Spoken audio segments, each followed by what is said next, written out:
Okay, welcome everybody. He's starting momentarily. A few people in already.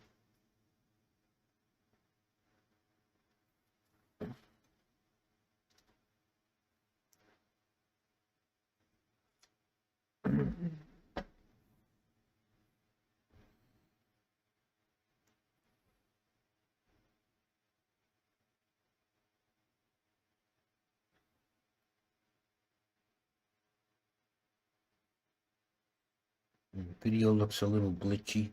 I hope the audio is okay.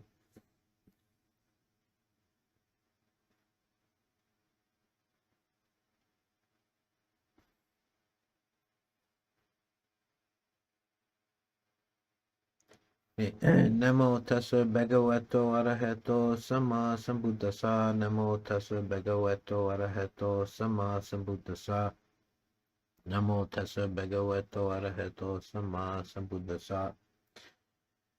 Okay, before we begin, just a quick announcement. Next week only, I'm going to move the live stream to Wednesday evening because I have something going on Thursday.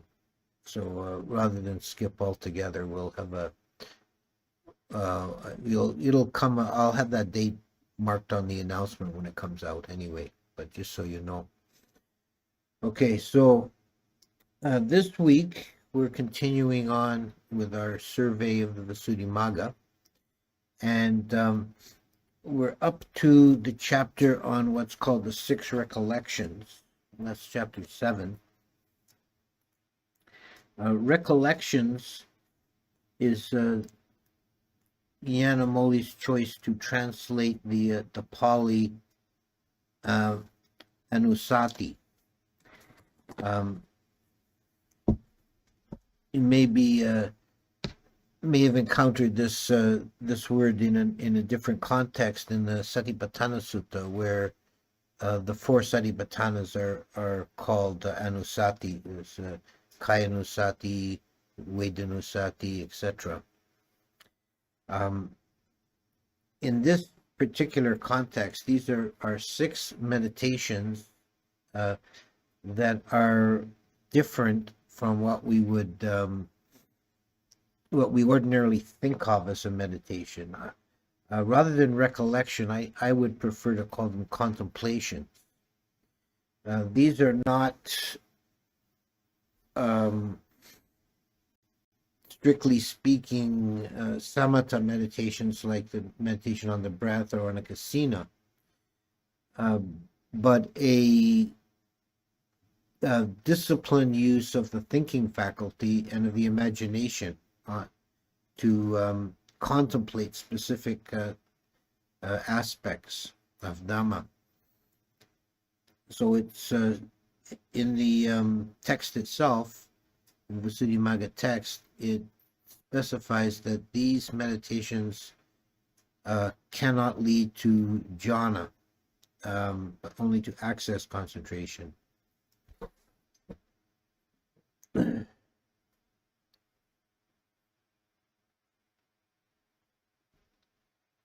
The 6 recollections are recollection of the Buddha, of the Dhamma, of the Sangha, of a virtue of generosity, and of devas. And of these 6, the 2 that are most commonly done as meditations are recollection of the Buddha, or contemplation of the Buddha, Buddhanusati, and contemplation of devas, Devanusati. The text in the Visuddhimagga for the contemplations of the first 3 that reference the triple gem use the formula of contemplating the attributes of Buddha, Dhamma, Sangha that are listed in the chanting that's very commonly done, Itipiso Bhagava Arahang Sama Sambuddho, etc.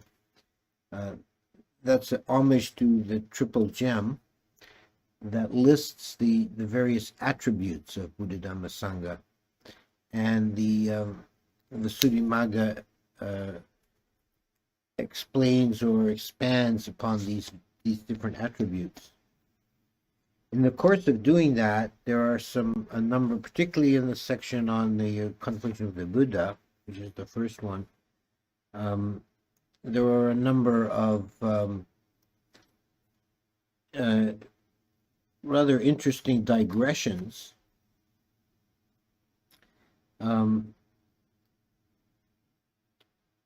For example, the first attribute listed is arahata, and Buddhaghosa uses the trope that he often does of a kind of punning etymology to explain the word. As I mentioned before, Buddhaghosa's etymologies are not sound from a linguistic point of view, but they're useful for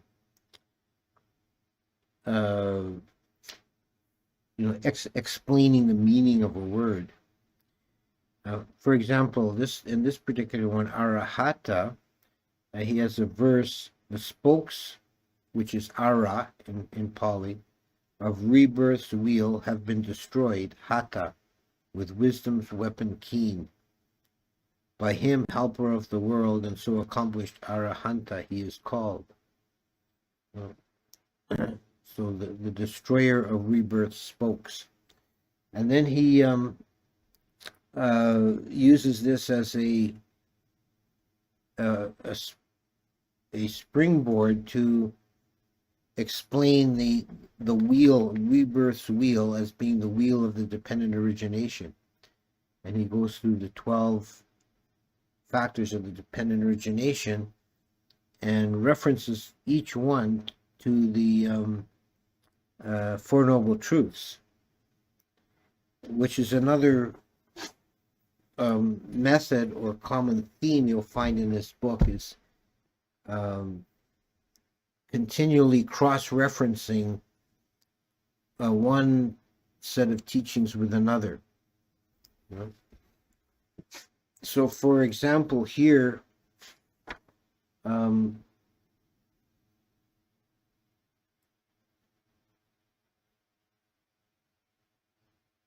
see, where am I? I'm looking for this particular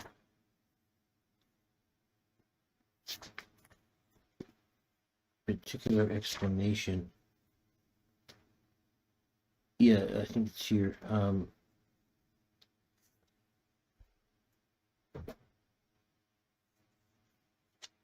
Here is the construction. I'm quoting directly. Here, this is the construction of a single clause of the dependent origination. Aging and death is the truth of suffering. Birth is the truth of origin. And escape from both is the truth of cessation. The way that is the act of understanding cessation is the truth of the path.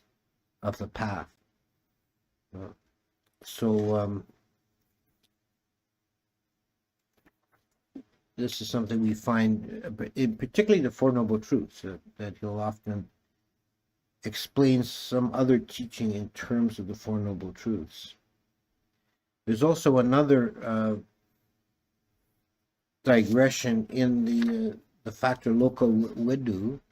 Loka vidu is a knower of the world, and there's several pages, mostly in verse, that describe the structure of the Buddhist cosmology, the Mount Sinnaru and the four islands and the mountain rings, all of that. This is a source for that structure. There's an almost identical passage in the commentary to the Sutta Nipata as well.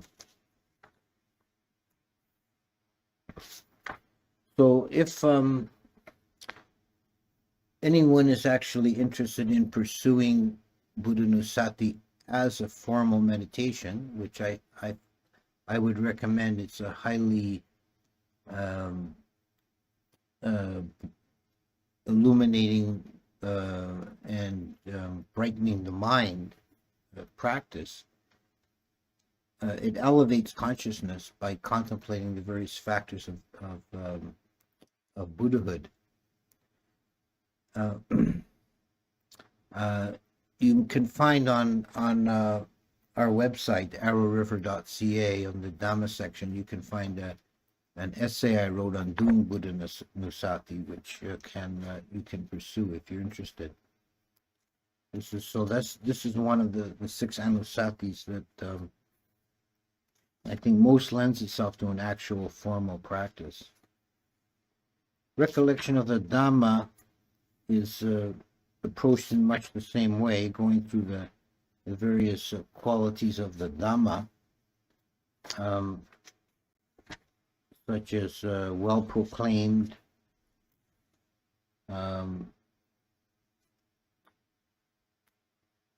inviting inspection, that's incumbency, ehipassiko, akaliko, timeless, and so on. His explanation of akaliko is actually very brief, and I in my opinion, doesn't do justice to some of the nuances of that term. He interprets it as meaning simply without delay. It literally means timeless. And I think it can be taken in a number of deeper meanings than not delayed, such as the idea of timeless as being outside of time. So nibbana, being unconditioned, has no reference to space or time. Also, on a perhaps somewhat more mundane level, you can see the Dhamma is timeless because it's not limited to a certain historical period. The teachings that the Buddha laid down in the 6th century BC are still very relevant and immediate to us in the 21st century AD.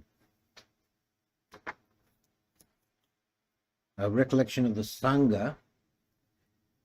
So this completes the triple gem, and I'll say something about the definition of the word Sangha, because that's sometimes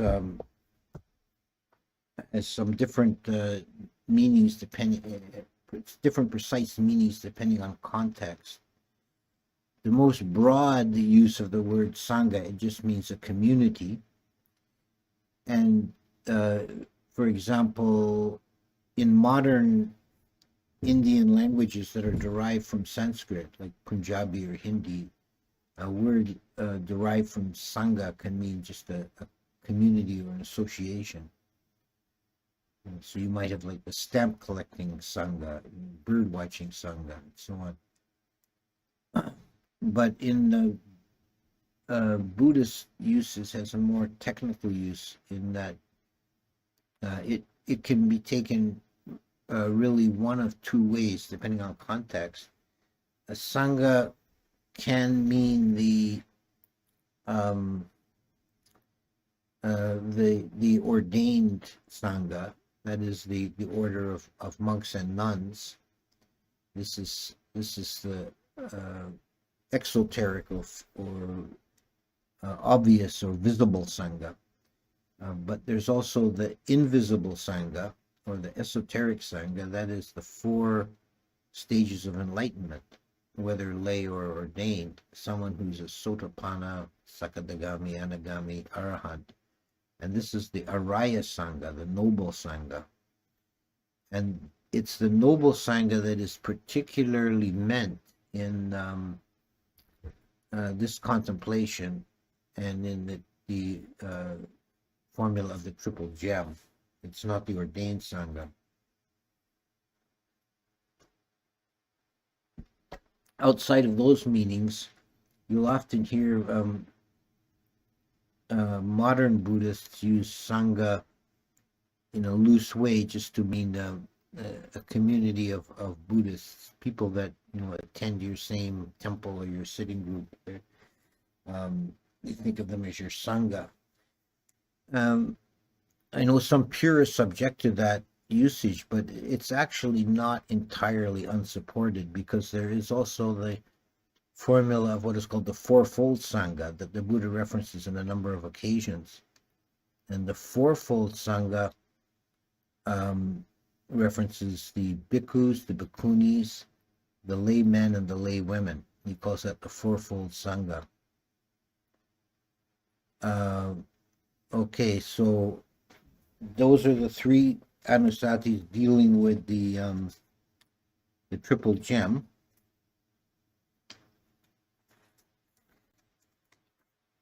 Then we have two related or similar ones: recollection of virtue and recollection of generosity.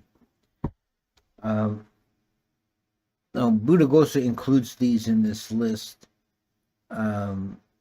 because in the sutta reference, the Buddha does talk about things that should be contemplated, and includes these, but I don't think as such they really were intended originally to be formal sit-down meditations. They don't really seem to lend themselves to that approach.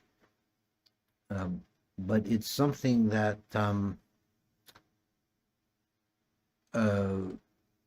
one should bring to mind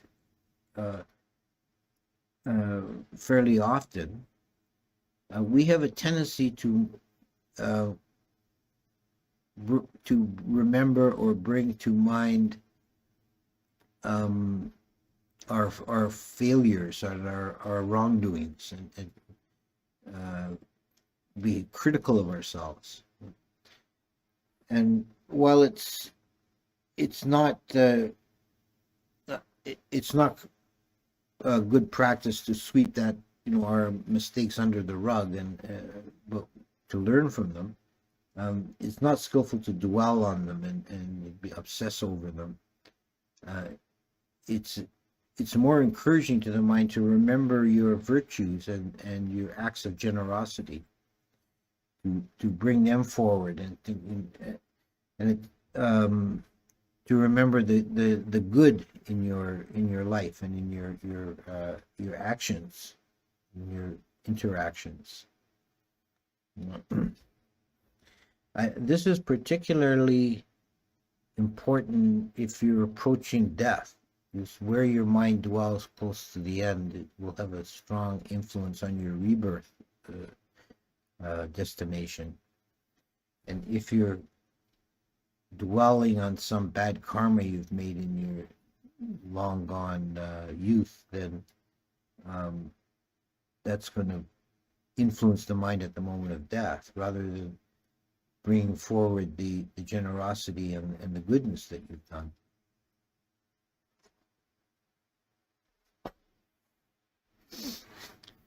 The final one in this chapter is Devanusati, recollection of devas. And Buddhaghosa's treatment of this is not very full, really.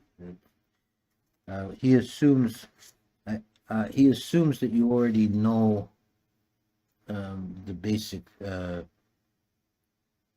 characteristics of the different Dewa realms, so he doesn't use this as a springboard for talking about that.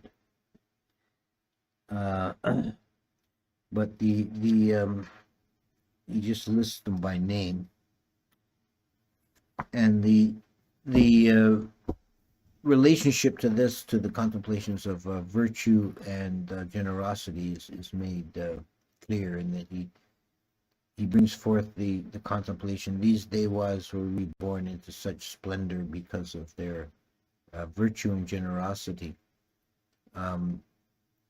I too have virtue and generosity. So I don't know if that's really the best way to contemplate the devas. which I find to be a very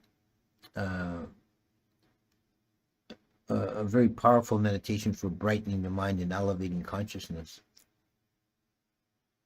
If you're interested in if you look on our website, arrowriver.ca, under the section of Dhamma talks, I did at least 2, I think maybe more, at different versions at different times of guided meditation on the dewas.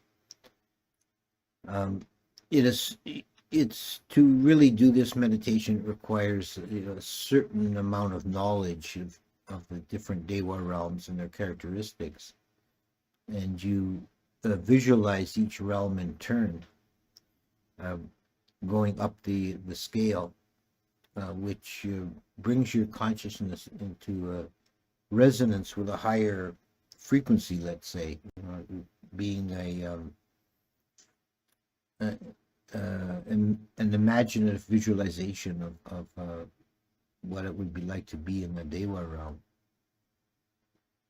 So this meditation in particular is a disciplined use of the thinking and imagination faculties. Instead of perfect quietude and singularity that we seek in meditations like meditation on the breath, we're deliberately bringing forward thought patterns and formations, but of a very selective nature.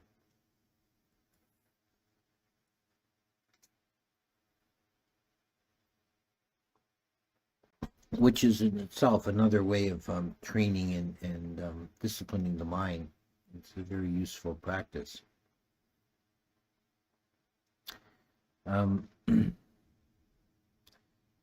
So these are the 6 anusatis, and the very next chapter brings in other meditations that are also called anusatis, but they're mostly of a quite different type.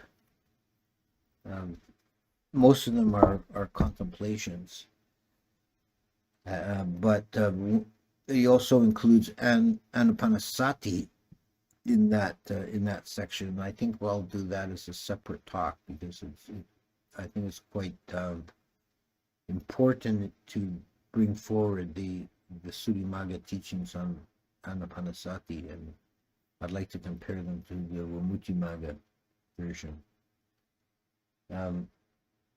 But these are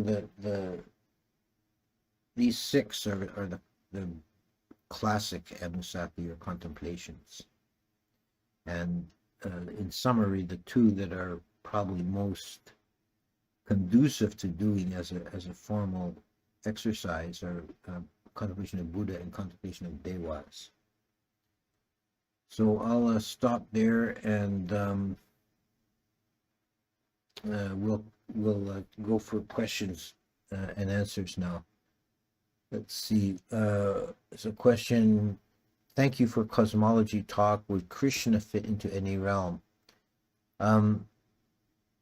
It's possible that there's some debate about this. There's a Jataka story that includes a character called Kanha, which is some think is a Pali version of the name Krishna. In terms of the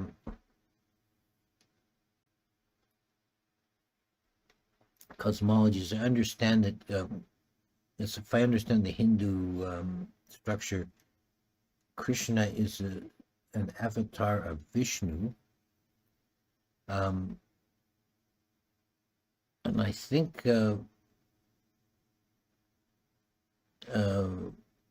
I don't know which level of heaven he's conceived of as being. I know that there's a map of levels of different heaven realms from the Vedas, but then that was elaborated and changed in later Hinduism, so I'm not really sure if we can map it one-to-one like that.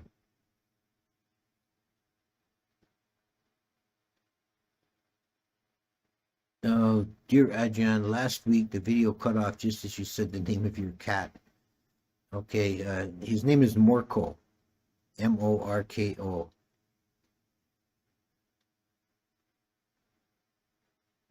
Is daydreaming similar to kasina meditation? Um, Only insofar as the mind is in daydreaming, the mind will be bringing up visual images, which could be called nimittas, creations of the mind. But there's in daydreaming, it's not disciplined, and it's not stationary. Like kasina meditation, you're bringing up a single visual object and holding it, and not letting the mind run through various imaginary scenarios and so on. Okay, I gotta. Is there any info in the canon that refers to imagination manifesting objects like a jewel?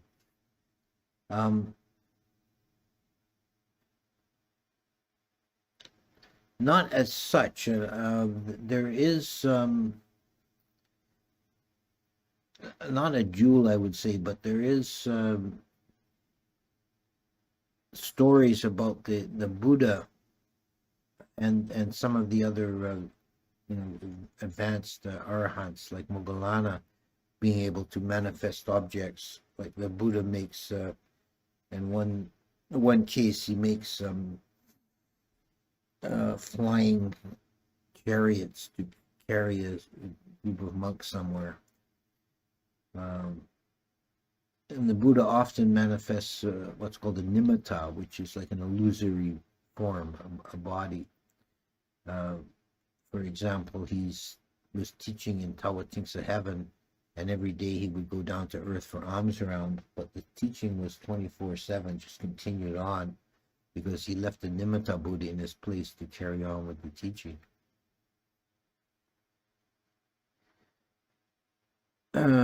Bante, there are some that interpret attainment and experience of divine eye as a form of lucid dreaming or astral projection, and thereby the realities experienced are merely subjective. What is your take on this matter? I think there's some overlap. I don't think it's as cut and dry as that.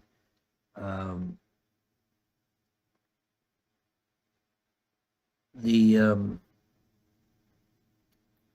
objects, seen through astral projection or divine eye,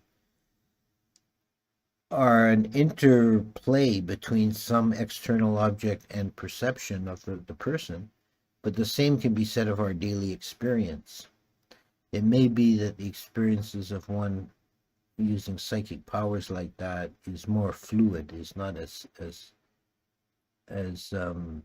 tightly bound to external reality, or whatever external reality might be, which is really a unknowable question. Any experience we have of reality is filtered through our perception. Sawaka means one who listens. Yes, that's the Sawaka means a student. Literally, it means one who listens. It's from a Pali verb meaning to hear. So it's one who listens. Sawaka, meaning a student. Which of the 9 qualities does a Pacceka Buddha have?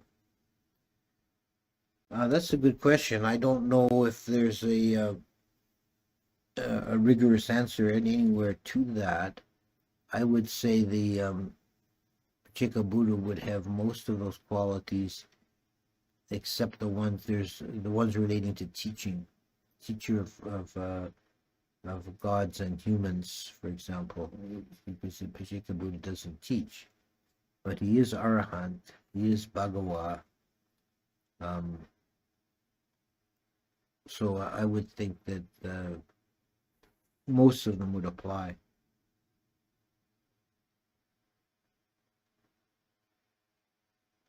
See, I asked a few months ago about having a dream where I was engulfed in bright light and waking up with glee. Recently, I had two flashes of light in the same dream, which were quite striking. Is there any significance to the latter? I think there's always some significance to these kind of dreams that we remember. There's something in our depth is speaking to us, and I think flashing light is a good sign. Some light is like a symbol of illumination, of wisdom. So it's something emerging from the depth.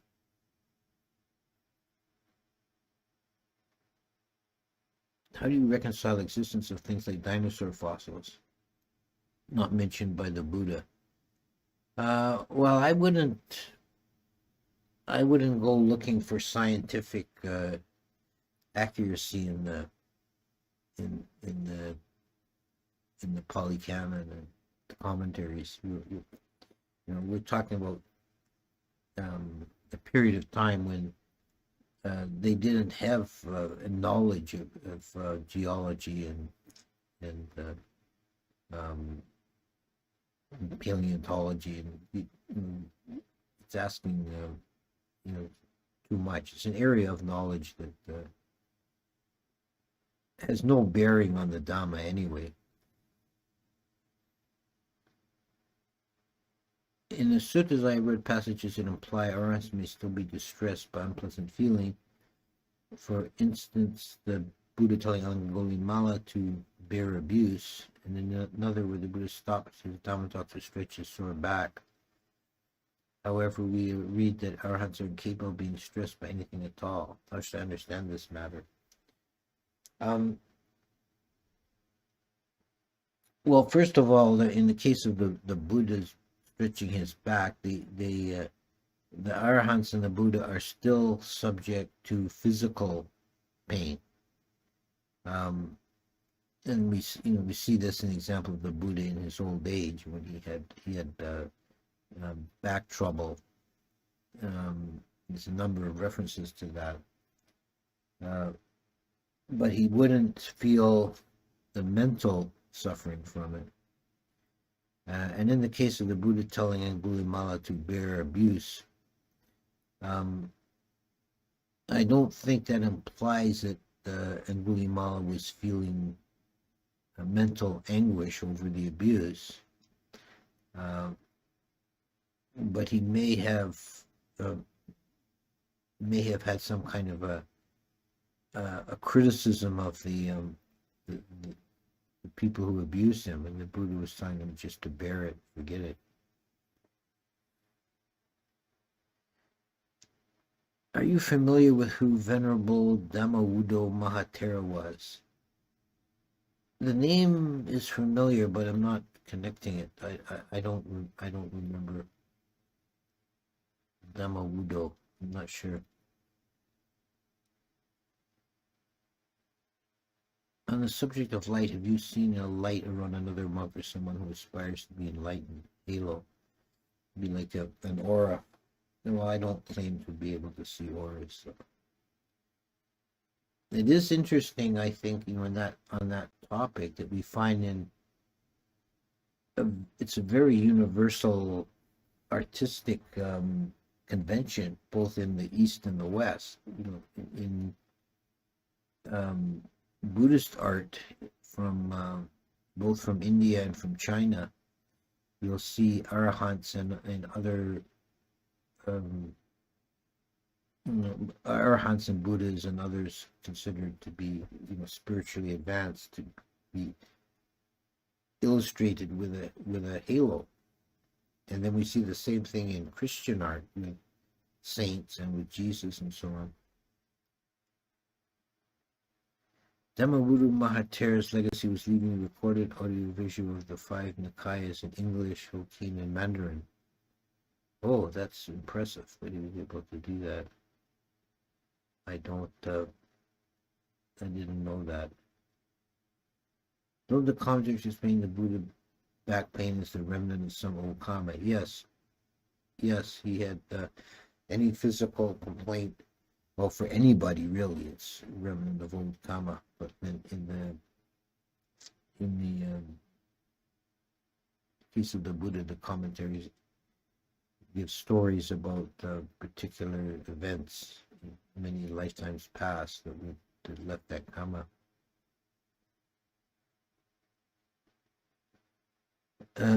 Okay, in relation to my last question, would it be accurate to say that true happiness is ultimately disconnected from pleasure and that it is possible to experience the ultimate happiness while still experiencing pain? In other words, would parinirvana be just the supreme essence of happiness compared to nibbana without remainder?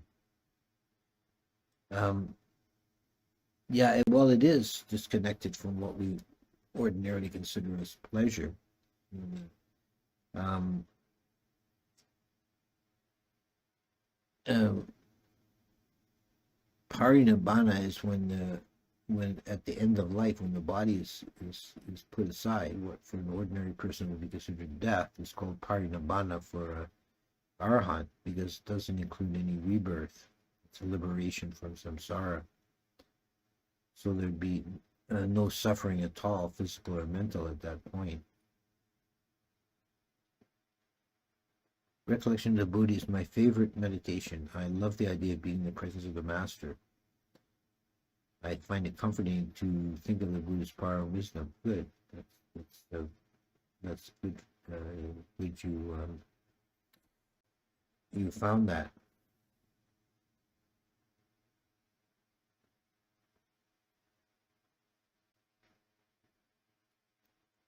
Venerable Sir, could you help explain the archetypal nature of Buddhas and how they share similar life stories? Is this just the ultimate manifestation of karma?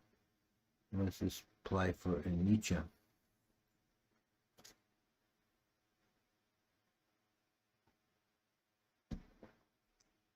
I think the underlying idea is that the far beyond just an ordinary human, and this is some thing about the nature of Buddhahood, is that he is a human being, or he was, a human being with flesh and bones and backache.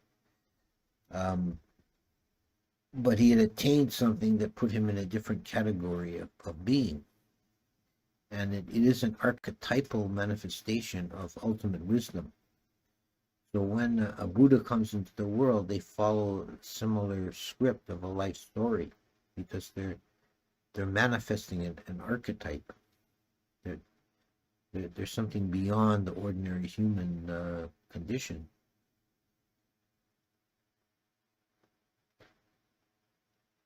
You mentioned the Thai forest tradition says the mantra Buddho, in and out breath. Is this considered Buddha Nasati if a whole reference to the Buddha? Yes, yeah, that would be included within that. Interesting observation was a senior monk had a larger, brighter halo.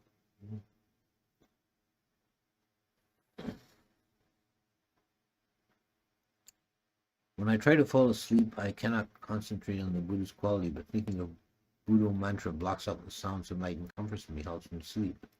Yeah, okay, that's skillful.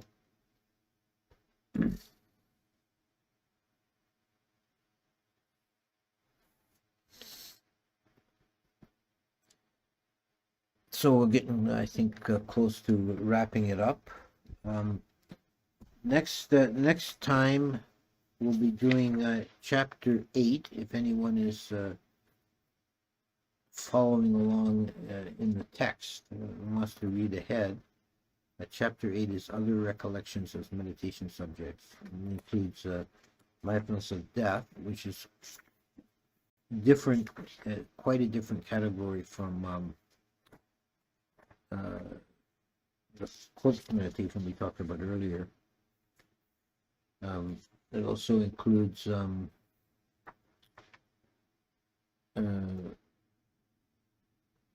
meditation of occupied with the body, mindfulness of breathing, and recollection of peace. But I think I'll leave the mindfulness of breathing out and do that as a separate topic. Okay, so that will wrap it up for